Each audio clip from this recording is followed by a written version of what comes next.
Good morning, students. In this video, I want to discuss the regulation of gene expression. Now, what is a gene?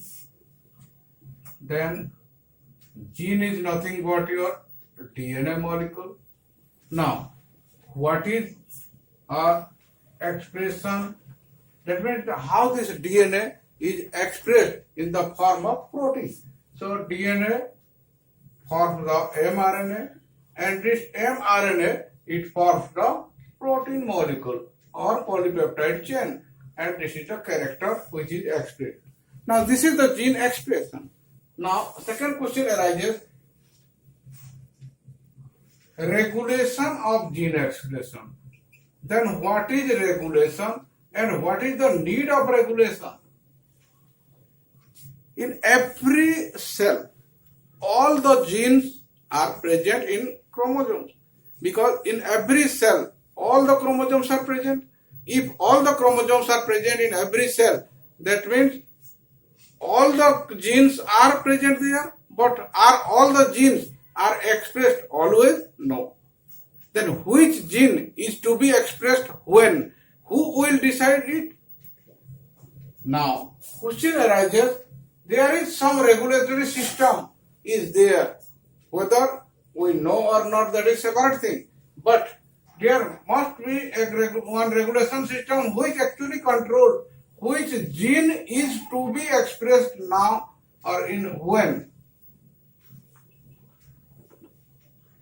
So in a one act play or in a play, in a drama, there are so many actors present in the green room, but only the actor which has to play their role, they are coming to the stage and they play their role like that.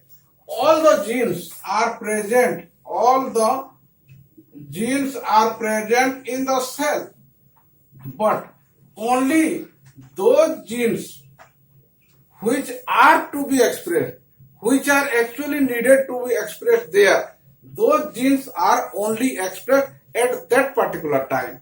So that is why how this regulation system is operating there in a cell. Now this was for the first time explained by two famous scientists, Jacob and Monod. And this concept is called the operon concept.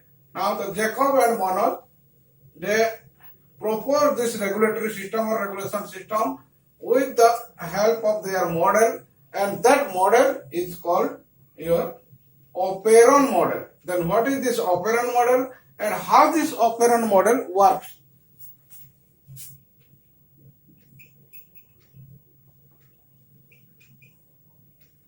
Operon model, and this operon model was proposed by Jacob and Monod. And according to this operon model, the regulatory systems are of two types basically. These are two types. One is the inducer operon and another is the repressor operon. Then what is this inducer operon and what is this repressor operon? Inducer means any substance or any molecule which induce or stimulate the system or the expression system to express that particular gene, then that is called inducer. Suppose any molecule or any substance which normally induce the system or induce a particular gene to express, then that is called inducer operon. And another, any molecule, any substance, if it induce, it will repress, or suppose it is already in functional condition, we have to stop it. So here what happened, it is already in running condition or in functional condition and we have to stop it. Now it is the switch off button is used here. The switch off button is used here, but here in the inducer it was not operating, and when the inducer molecule enters, it starts the particular expression of the particular gene. So that is why it is called switch on system. That means it was earlier off before the start and it switch on. Here what happened? It was always switch on, but when it is required, it becomes switch off. Then how does it occur? Now, this inducer operand was explained by the suitable example, that is your lag operand, and the repressor operand was actually explained by the tryptophan operand. Now, let us take the example of this lag operand, and this is the operand model by which it is explained very clearly. Now, let us see how this lag operand operates here. In this lag operand model, now, what is this lactose or lag is the short form of lactose, and this lactose is a sugar which is normally useful for the release of energy sometimes. In this lag operand, normally the lactose molecule, lag means lactose, and this lactose molecule act as the source of energy. It acts as the source of energy for this E. coli bacteria. And this E. coli bacteria normally uses the glucose molecule as the source of energy, but in the absence of glucose, this lactose is actually act as the source of energy, and lactose breaks into glucose and galactose. Now, how it occurred, or how this regulatory system occurs in the breaking of the lactose molecule when it enters into the system. Now, look at the first figure. Here, this is in the absence of inducer. That means in this regulatory system, here the inducer is absent. That means there is no inducer, no lactose molecule in the system. When there is no lactose or no inducer in the system, there are three important sites present here.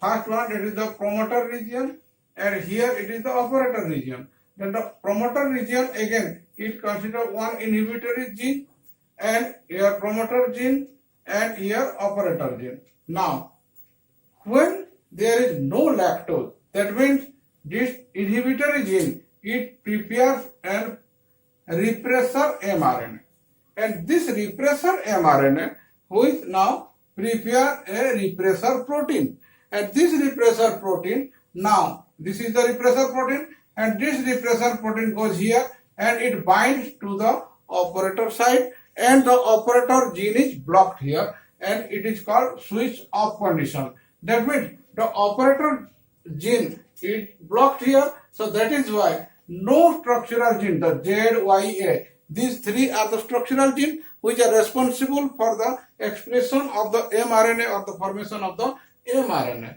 Now, this Z, Y, and A, these genes will not be expressed here.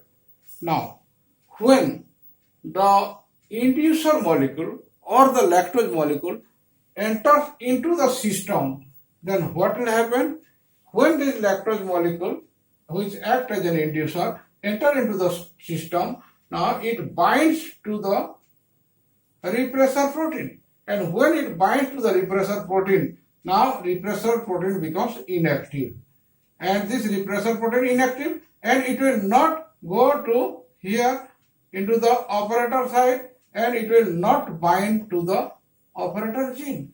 So that means the operator gene is now free, and it will express the structural genes, the Z, Y, and A.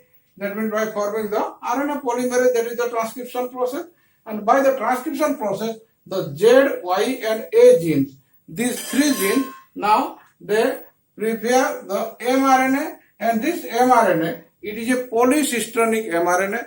Three cisterns are there, so that is why it is a polycistronic mRNA, and this polycistronic mRNA, it prepares three different types of enzymes, and these are the beta galactosidase, the first one, then the permease, and the trans-acetylase. Now these three enzymes are prepared by these structural genes, and when these three are prepared, then they convert the glucose, convert the lactose or breaks the lactose, and they use as the source of energy. So that is why this lac operon model, it is very much useful for the expression of the regulation of genes. That means how these genes are expressed. Normally, if there are number of genes, this is an example, number of genes which are normally expressed according to the need of the cell. So that is why whenever the genes are required, at that time only the genes are expressed. These are the structural genes which are responsible for the expression of the character, but they are expressed only when the inducer is there. So that is why this is an inducer operon. But another example, that is your tryptophan operon. In case of tryptophan operon, what happens? It is an repressor operon. Then what is a repressor operon? In case of repressor operon, what happens? There are certain genes which are continuously operating in the cell, and these genes are commonly called the housekeeping genes.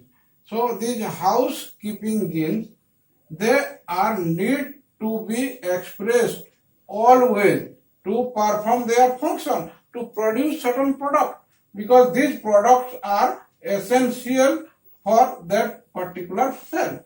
But when these products are available in plenty and there is no need to produce more product, then what we have to do?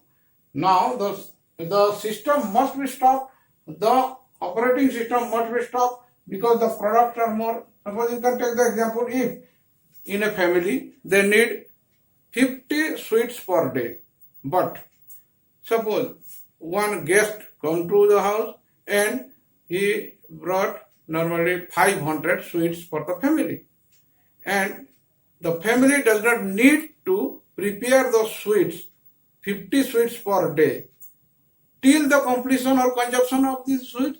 So that is why they have to stop the sweet production machinery like that. Here, the tryptophan is continuously producing in the cell because they are required in the cell. So that is why it is in the on system. That means in case of repressor, it is in on system. That means it is continuously preparing the tryptophan. The genes are expressed, A, B, C, D, E, 5 genes are there, and all the genes are expressing their character, or that means a tryptophan is produced.